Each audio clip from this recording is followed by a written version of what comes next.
NEET পোশাক শিল্প মালিকদের সংগঠন বিকেএমই এর নির্বাচনে সংগঠনটির বর্তমান সভাপতি মোহাম্মদ হাতেমের নেতৃত্বাধীন প্রোগ্রেসিভ নিট অ্যালায়েন্স পূর্ণাঙ্গ প্যানেলে জয়ী হয়েছে। ৩৫ পদের সবকটিতেই জয় পেয়েছে এই জোটের প্রার্থীরা। নির্বাচনে ৪০৪ ভোট পেয়ে পরিচালক নির্বাচিত হয়েছেন প্রাণ আরএফএল গ্রুপের চেয়ারম্যান ও প্রধান নির্বাহী আহসান খান চৌধুরী। প্যানেল লিডার আমাদের মোহাম্মদ হাতেম অত্যন্ত জনপ্রিয় একজন পোশাক শিল্পের নেতা।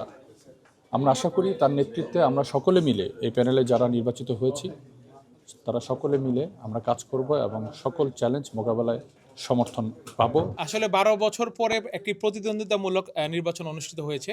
এই জন্য ভোটারদের একটা ভালো উৎসাহ ছিল। প্রায় ৭৫%-এর উপরে ভোট কাস্ট হয়েছে। আমি মনে করি এটি অনেক, এবং আজকে একটি আন্দোলনের ডাক ছিল। মনে করেছিলাম আশানুরূপ হবে না, কিন্তু সে তুলনায় অনেক ভালো ভোটার টার্ন আউট হয়েছে। আমরা এই জন্য ভোটারদের প্রতি কৃতজ্ঞ।